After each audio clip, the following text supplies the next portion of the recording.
Caracas, Venezuela, August 22, 2025. Inside the elliptical hall of Venezuela's national parliament, President Nicolás Maduro launched a blistering attack on Washington's latest military move.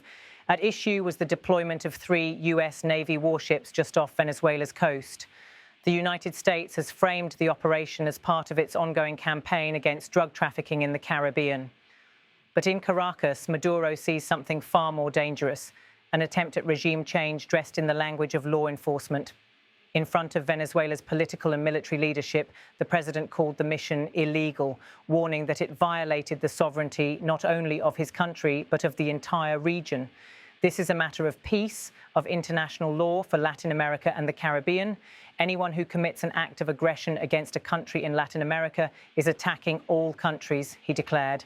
His remarks carried echoes of historic regional solidarity, invoking the idea that an attack on one is an attack on all, a deliberate reference to Latin America's tradition of collective defense. By his side, Defense Minister Vladimir Padrino Lopez and top generals reinforced the government's message of unity between civilian and military institutions. Maduro then shifted from warning to rallying call, urging Venezuelans, regardless of political differences, to set aside disputes and stand together against what he described as a common external threat.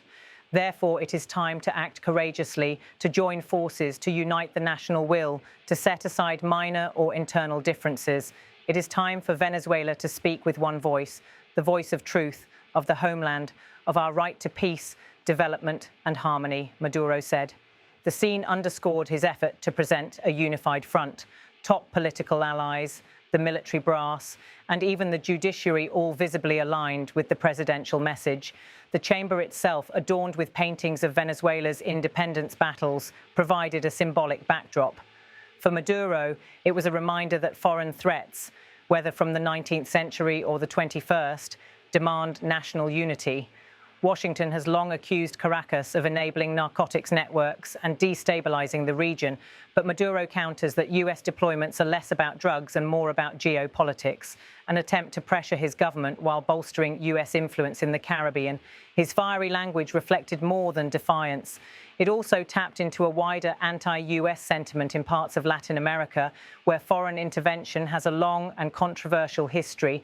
By declaring the naval operation an attack on all Latin America, Maduro sought to internationalize the issue, framing Venezuela not as an isolated target, but as the front line of a broader regional struggle.